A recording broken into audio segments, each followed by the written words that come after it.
much as I like looking at myself, I'd rather see my PowerPoint slides up there. Can you guys arrange that?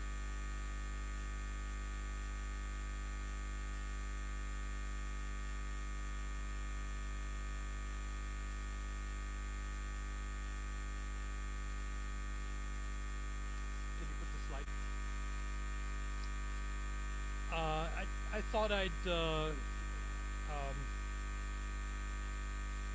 I thought I'd put this session in context a little bit and only talk about my own projects briefly. But these are the type of biofuels that we can discuss. Wood, by the way, is not part of this session, but it's still the #1 biofuel in the world. Also the #1 biofuel in India. It's used for home cooking and home heating more than any of the other biofuels. Ethanol, biodiesel are the traditional ones. More and more liquid biogas, algae production, and as we see, hydrogen come to the forefront. The problem with all these technologies is that you need to do a complete life cycle analysis. You need to look at efficiency. You need to look at net energy ratio, which means the total energy that you get out of your biofuel that can be used for powering engines, divided by the fossil fuel energy that you had to put in to start with. There's a problem of land use. Even though India is one of the biggest countries in the world, it's also one of the most populous countries in the world. So the ratio of people per square meter prohibits wasting land, and that's a big problem here. And then the food-water nexus. If you use plants to make your transportation fuel, those are the plants that you cannot eat. The gentleman that's shown there in the middle, his name is Jose Goldenberg, and arguably from Brazil. Arguably, he's the one who got the entire biofuel revolution started by having the insight that you could use sugarcane to generate bioethanol. That is a very much proven technology, and as you can see in this graph on the right-hand side, production of these type of biofuels has accelerated in the last 2 decades.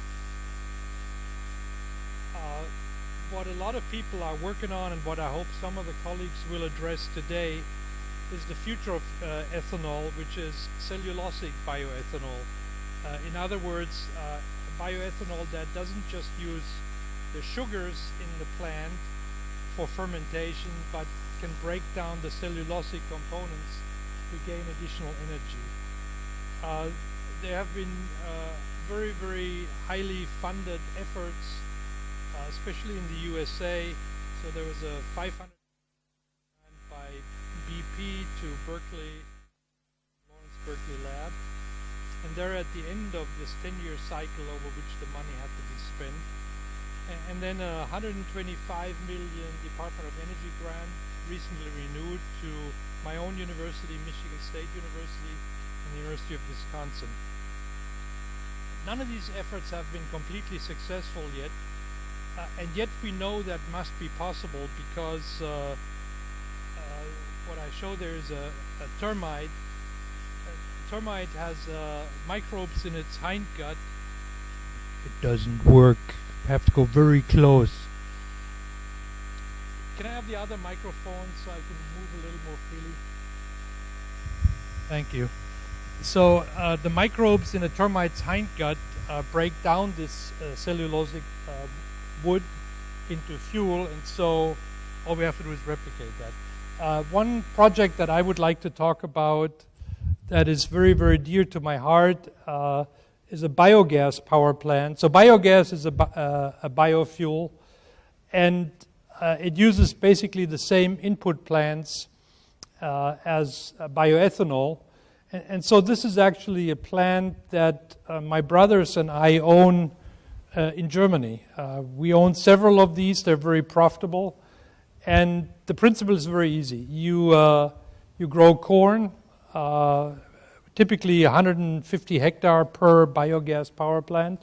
You chop it into small pieces, store in a silo. So you do this once per year during harvest time, and the silage lasts the entire year.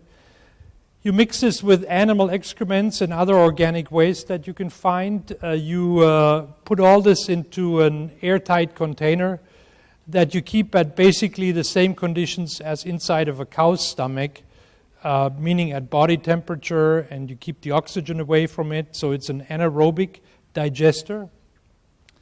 And then you wait until the microbes do their work and release the biogas, which is about a 60-40 mixture of methane and carbon dioxide. And the methane, of course, is the biofuel that you desire.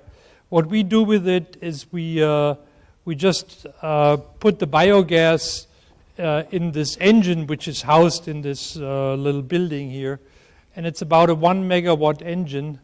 And this runs around the clock every day of the year. And it makes a steady supply of electricity. I talked earlier about the net energy ratio. It's the best of all biofuels that I could find. At least in the literature, I find no higher value. I wrote a research paper on this, which is in the lower right corner, and you can look that up. In terms of transportation fuel, if we don't burn our methane but liquefy it, we can also use it as a transportation fuel for a conventional car combustion engine. With the corn that we grow, we could generate about 680,000 liters of ethanol per year if we were to run a conventional ethanol distillation plant. And if we had included the cellulosic ethanol contribution, as for example in the DuPont plant in Nevada, USA, we would increase this up to 900,000 liters. What we are producing in this plant is 2.6 million liters of liquid methane, which has about the same energy content as ethanol. So even if we include the cellulosic component, the yield in transportation fuel energy is 2.9 times higher than ethanol.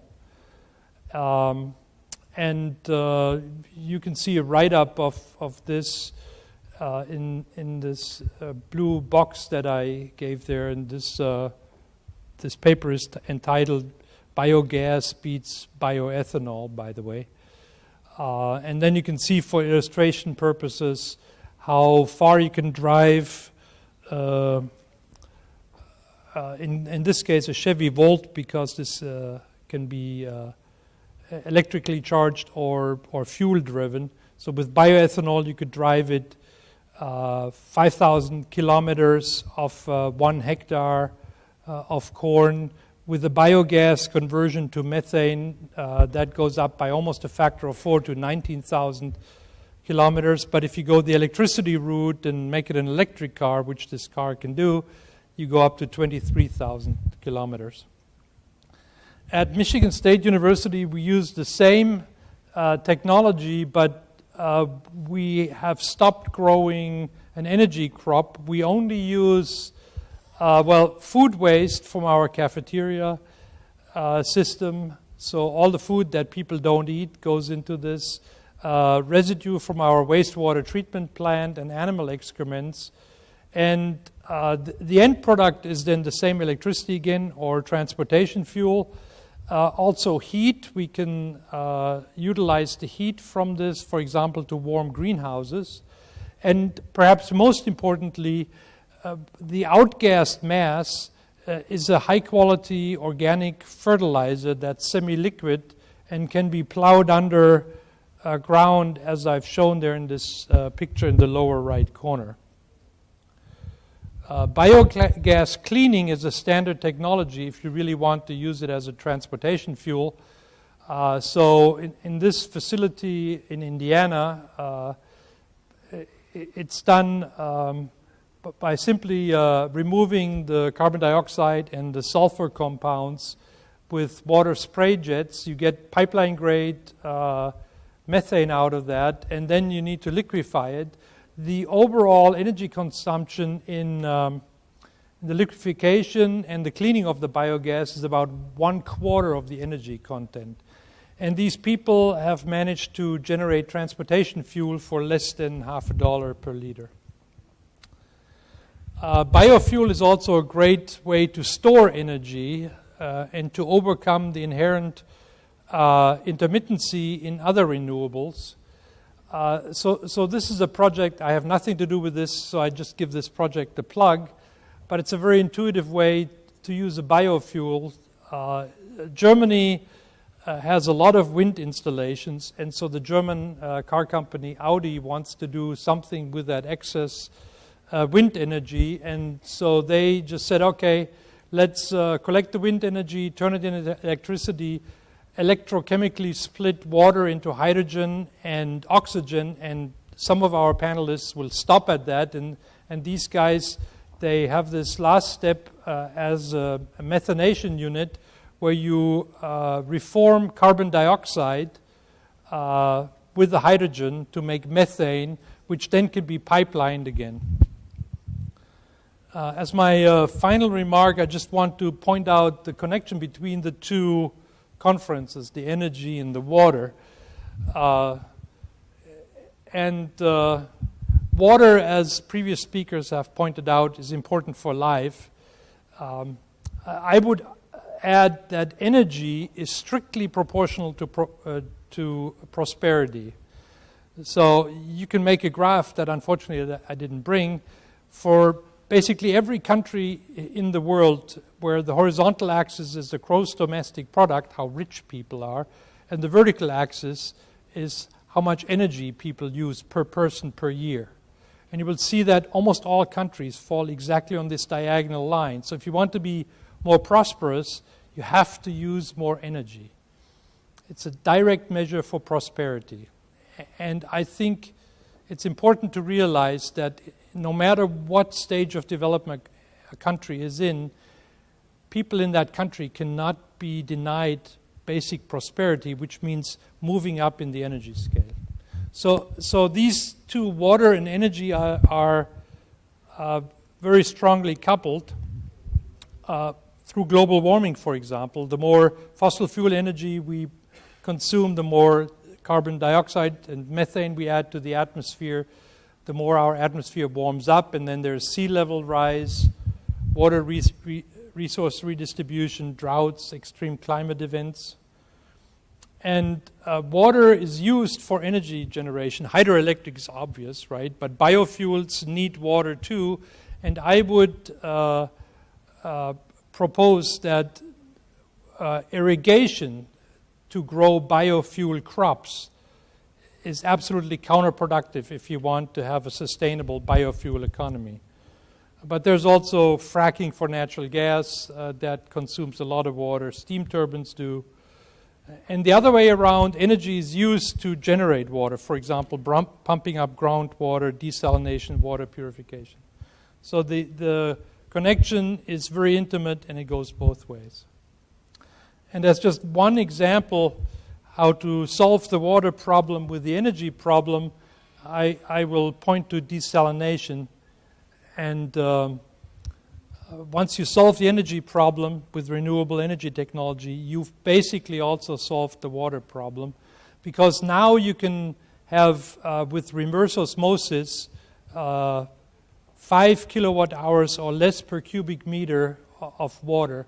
There are worldwide more than 15,000 desalination plants, each producing more than 20,000 cubic meters of water per day that fulfill this criterion. So the combination with renewable power sources makes these desalination units an ideal energy storage. You can run the desalination as long as the sun shines, and you catch the water in big tanks, and when the sun goes away at night, this stops. So you don't have to have any battery backup for this. So we'll just go in alphabetic order, and I'll hand the microphone over to Paolo Corvo from Germany.